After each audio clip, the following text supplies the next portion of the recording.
નમસ્કાર. પટેલ ગીતાબેન એમ, વિશિષ્ટ શિક્ષક, IDSS સુરત કોર્પોરેશન. સમગ્ર શિક્ષા અભિયાનમાં ધોરણ 1 થી 12માં હું સેન્ટ્રલ ઝોનમાં કાર્યરત છું.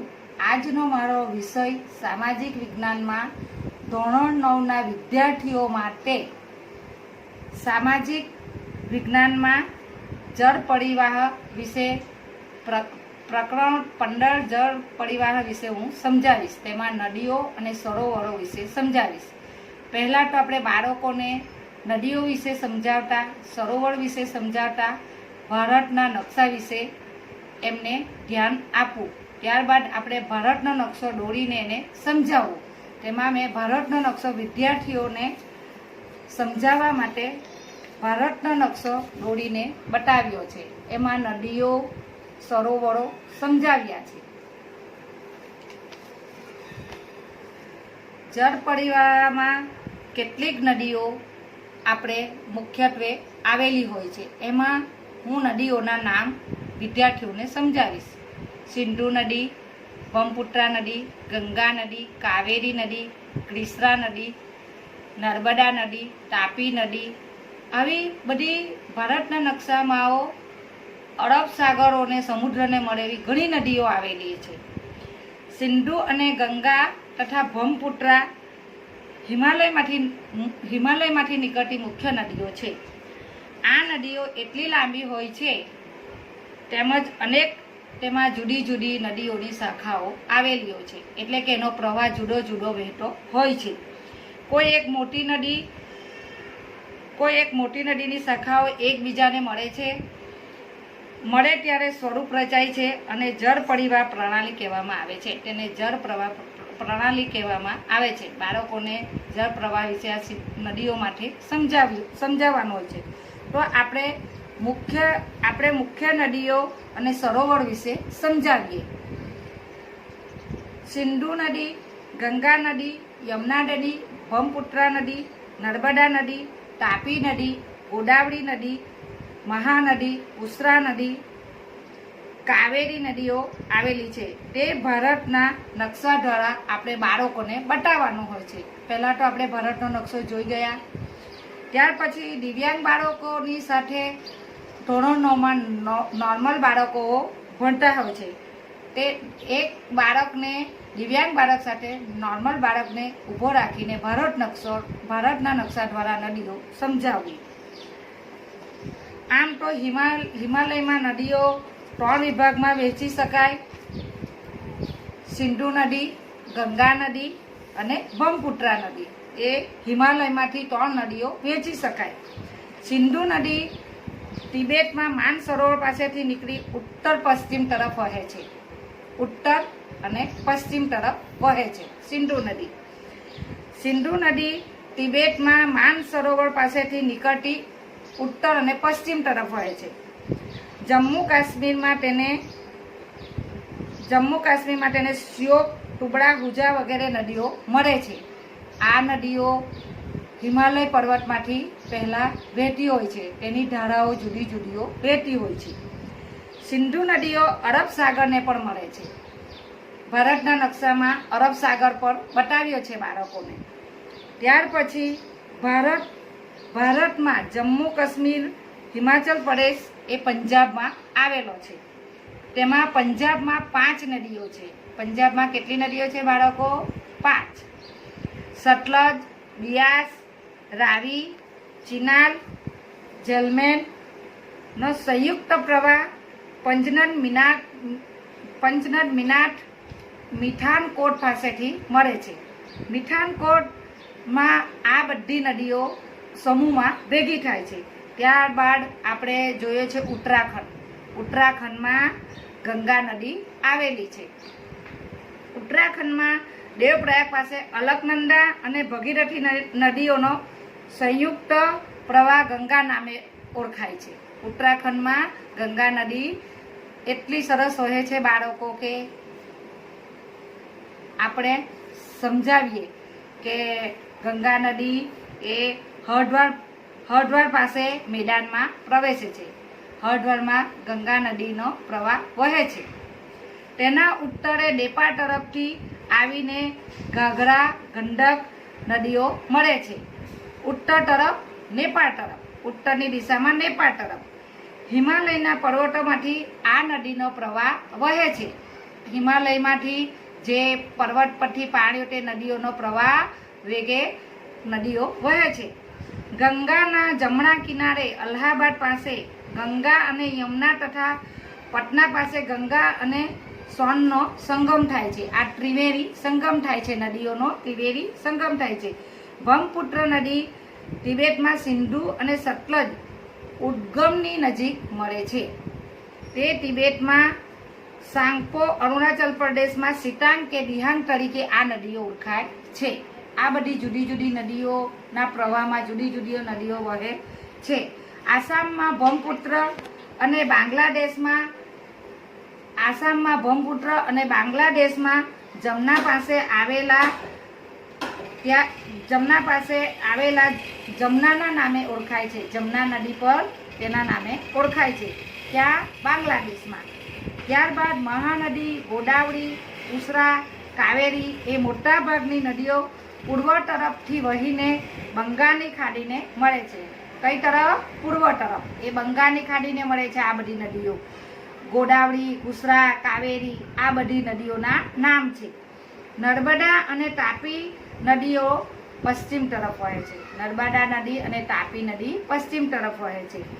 આ નર્મદા નદી અને તાપી નદીમાં નર્મદાના અમરકંટક પાસેથી નીકળી એક ફાટમાં થઈ લગભગ 1312 કિલોમીટર દૂર વહે છે અને તે અરબ સાગરને મળે છે. કયા સાગરને મળે? અરબ સાગરને. નર્મદા નદી, તાપી નદી અરબ સાગરને મળે છે. તેનું બેસિન મધ્યપ્રદેશ અને ગુજરાત પૂરતું સમિત છે. મધ્યપ્રદેશ અને ગુજરાતમાં જ આ નદી વહે છે, ત્યારે તેનું પાણી સમુદ્ર મંથન કરે છે. તાપી નદી મધ્યપ્રદેશના બેતુલ જિલ્લામાંથી નીકળે છે. ક્યાં નીકળે છે? બેતુલ જિલ્લામાંથી. નર્મદાના સમાંતર એક ફાટ ખીણમાં વહીને અરબ સાગરને મળે છે. એ એક ફાટ ખીણમાંથી અરબ સાગરને મળે છે. તેનું બેસિન મધ્યપ્રદેશ, મહારાષ્ટ્ર અને ગુજરાત છે. તાપી નદી ગુજરાતમાં આવેલી છે. ગોદાવરી. ત્યારબાદ આપણે ગોદાવરી નદી વિશે ભારતીય દ્વિકલ્પની સૌથી મોટી નદી છે ગોદાવરી. તે જ લંબાઈ આશરે 1465 કિલોમીટર જેટલી છે. તે દ્વિકલ્પીયમાં સૌથી મોટું બેસિન ધરાવે છે. ગોદાવરી નદી એ સૌથી મોટી છે. 50% ભાગ મહારાષ્ટ્રમાં અને બાકીનો આંધ્રપ્રદેશ અને મધ્યપ્રદેશ, છત્તીસગઢ અને ઓડિશામાં એ વહે છે. ગોદાવરી નદીની શાખા નદીઓમાં પૂર્ણા, માંજરા, પેનગંગા, વર્ધા, વેનગંગા, પ્રાણહિતા અને ઇન્દ્રાવતી આટલી મુખ્ય નદીઓ છે. ગોદાવરી લાંબા માર્ગ અને વિસ્તૃત બેસિનને કારણે તેમને દક્ષિણ ગંગા પણ કહે છે. ગોદાવરી એ સૌથી મોટી નદી છે. એ આ જે નદીઓના નામ બોલ્યા એ એનો ખાતા દ્વારા પ્રવાહ વહે છે. મહાનદી એ છત્તીસગઢના પહાડી ક્ષેત્રમાંથી નીકળી ઓડિશામાં થઈને બંગાળની ખાડીમાં વહે છે. ઓડિશામાંથી થઈને બંગાળની ખાડીમાં વહે છે. તેની લંબાઈ 860 કિલોમીટર છે. કેટલી? 860 કિલોમીટર. તેનું બેસિન ક્ષેત્ર છત્તીસગઢ, ઝારખંડ અને ઓડિશામાં છે. આ બધી નદીઓ જે ઝારખંડ, ઓડિશા, છત્તીસગઢ એ આ મહાનદી ત્યાંથી આ રાજ્યોમાંથી પસાર થાય છે. ત્યાર પછી બધી નદીઓને આપણે જોતા કુશરા નદી મહાબળેશ્વર પાસેથી લગભગ 1400 કિલોમીટર વહીને બંગાળની ખાડીને મળે છે. કઈ ખાડીને મળે? બંગાળની. ત્યાર પછી કોયના, ઘાટપ્રભા, ભીમા, તુંગભદ્રા, મુસી વગેરે તેની આ નદીઓની શાખા છે. તેનું બેસિન ક્ષેત્ર મહારાષ્ટ્ર, કર્ણાટક અને આંધ્રપ્રદેશ છે. કઈ નદીનું? કુશરા નદીનું બેસિન. ત્યાર પછી આવી કાવેરી નદી પશ્ચિમ ઘાટથી બ્રહ્મગીરી ક્ષેત્રમાંથી નીકળીને 760 કિલોમીટર વહી જૂના કાવેરી પટ્ટનમની પાસેથી બંગાળની ખાડીમાં વહે છે. એ બંગાળની ખાડી સાથે એમને સમુદ્ર મંથન થાય છે. તેનું બેસિન કર્ણાટક, કેરળ અને તામિલનાડુ છે. આ કાવેરી નદી તામિલનાડુ, કર્ણાટક, કેરળ અને તમિલનાડુમાં મળે છે. આ સિવાય દામોદર, પેન્નર, સુવર્ણરેખા, મહી વગેરે નાની નદીઓના બેસિન ક્ષેત્રો પણ જોવા મળે છે. ભારતના નદીઓમાં ભારતના નકશા દ્વારા બાળકોને સમજૂતી આપવી, સમજણ આપવી, આ નદીના પ્રવાહ કયા સ્થળે એમના સમુદ્ર સાથે બંધન થાય છે તે જણાવવું, બાળકોને નદીઓના નામ શીખવાડવાના, કઈ નદી ક્યાં આવેલી છે, કયા રાજ્યમાં આવેલી છે, એ બધું શીખવાડ્યા બાદ આ બાળકોને ભારતનો નકશો આપી ત્યાં કેટલું અને કેટલા સમયાંતરે એને લખીને બતાવવાનું, એમાં એના 20 માર્કમાં પાસ થવાનું એને સરળ બને છે. ત્યારબાદ હવે હું ભારતના સરોવર વિશે થોડી માહિતી આપીશ. ભારતના સરોવરમાં ભારતમાં કુદરતી સરોવરો પ્રમાણમાં ઓછા છે. મીઠા પાણીના મોટાભાગના સરોવરો હિમાલય ક્ષેત્રમાં છે. તે મુખ્યત્વે હિમ નદીઓમાંથી બન્યા છે. જમ્મુ કાશ્મીરમાં ભુલડ સરોવર ભારતમાં મીઠા પાણીનું સૌથી મોટું સરોવર છે. આ સરોવરને કુદરતી સરોવર પણ કહે છે, જેવા કે દાલ સરોવર, ભીમતાલ, નૈનીતાલ, લોકટક, કોલેરુ તથા બડાપાની મહત્વના અન્ય સરોવરો જમ્મુ કાશ્મીરમાં આવેલા છે. સમુદ્ર ભરતીને કારણે ભારતના પૂર્વ કિનારે ચિલિકા, કોલેરુ અને પુલિકટ જેવા પશ્વજળ સરોવરો રચાયા છે. સરોવરમાં લઘુણ સરોવર પણ તેમાં આવે છે. રાજસ્થાનનું સાંભર એક ખારા પાણીનું સરોવર છે. તેના પાણીમાંથી મીઠું પકવાય છે. ભારતના અનેક માનવ રચિત સરોવર નદીઓ પર બંધ બાંધવાથી રચાયેલા આ સરોવરો છે.